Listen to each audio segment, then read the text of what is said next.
Welcome to Thursday's reading for the 26th of March, 2026. I could use the same thought for the day I used this morning with one of my prayer partners. It's from Ella Wheeler Wilcox, of whom I'm sure you've heard. With every rising of the sun, think of your life as just begun. With every rising of the sun, think of your life as just begun. And it does fit in with the reading. It fits right in with the reading. How about that? See, in life, there are no coincidences. Some people call them God incidences or divine incidences, but there they are. You can edit your life story. And the Audre Lorde quote is, each one of us must define for ourselves what substance and shape we wish to give to the life that we have left. And then there are the two Ernest Holmes quotes, which I'll read it once more, I guess. All the power in the universe is with you. Feel it, know it, and then act as though it were true. And then, as the universe is run by an infinite mind, so our life is controlled by our thinking. Ignorance of this keeps us in bondage, but knowledge will free us. Both from the Science of Mind Science of Mind textbook, first one on page 302, the second one on page 59. And then we have a very short reading, actually, from Reverend Christie, who says, quote, the life we have left, unquote. She says, what's true for every one of us reading this, whether we're in our third decade or our eighth, is that we are the authors of every chapter. And this human experience is limited. We may have souls that go on into eternity, but the present moment makes us aware of the preciousness of our earthly existence. What substance and shape are you speaking into the infinite mind? What are you magnetizing to yourself? Knowing you're the author sets you free to design a life that makes sense to you, to design a life that answers to your dreams. Take the time to visit your design. Is it realized? Does it still speak to your heart? Are there tweaks you want to make? Well, some people may not have a design. They may not know what they want to do with their lives. And some people know exactly what they want to do. So when you don't know, then you're kind of leaving everything up to chance.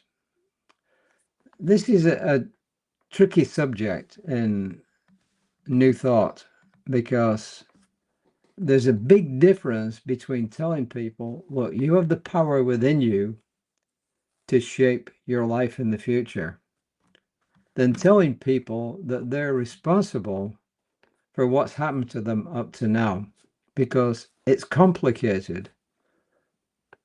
It's very complicated. And we have not always been a willing participant in what's gone into our subconscious minds. And a lot of what's gone in our subconscious minds, because it's connected to the universal subjective, has definitely had a big influence on what's happened to us up to now. But it's spiritual malpractice to tell people, hey, you're in that predicament now because of your way you're thinking and feeling. You know, it's your fault. You never ever say that, but you can tell people, look, you do have the power to influence your life in the future. Why? Because you are an expression of the divine. The power of the divine is flowing through you. When you funnel that with your thoughts and your feelings, then that's when you start to actually affect what's going on. And what you're also doing is, when you do affirmations on a regular basis, when you meditate and do breathing exercises on a regular basis, when you pray on a regular basis, what happens is you start to replace a lot of the old tapes that are in your subconscious mind with new ones. And the new ones are the ones that become the major factors in determining what happens in your life going forward. Are we all able to do this 100%? No. Are some people? Maybe, like gurus, but most of us are kind of somewhere in between. However, it behooves each of us to try to give it the best shot that we've got. And what is she? So it's her affirmation. The substance and shape of my life mirrors the substance and shape of my thoughts. Yes, it does. But as I said, it's complicated. I mean, it's really complicated. But we can keep it simple just by concentrating on what we want, putting with our thoughts, putting our feelings into that, and just knowing that when we do that with enough feeling, something's going to happen. And we may have to do it on more than one occasion. We may have to do it on multiple occasions. But eventually, things will work. As you all know, athletes envision themselves holding that medal. They envision themselves breaking that world record. And while not everybody can do that, lots and lots of them get incredibly close, which has changed their lives. You may not get the gold medal or the silver or the bronze, but if you're an athlete and you've gone into the Olympics and you've performed there, you've done infinitely more than most people on the planet. So there's ways and means of measuring success, and it isn't always getting the gold medal, right? It isn't always getting that job that you wanted. You may be funneled into a different one that is just as good for you and everybody else. You may not get that house that you wanted, but you will get a house that's perfect for you if you keep working with spiritual mind treatment, putting good stuff into the universal subjective. Hey, that's the end of my preaching. Reverend Lisa's always talking about self-care. And this that we're talking about today is like the central part of self-care. It's taking care of your thoughts and your feelings, and that is incredibly important. Anyway, as I said, she'll be on 9:15 tomorrow on Creative Life Spiritual Center's Facebook page. I'll be back tomorrow, hopefully around about 5, and wherever you find me on social media, the different ones.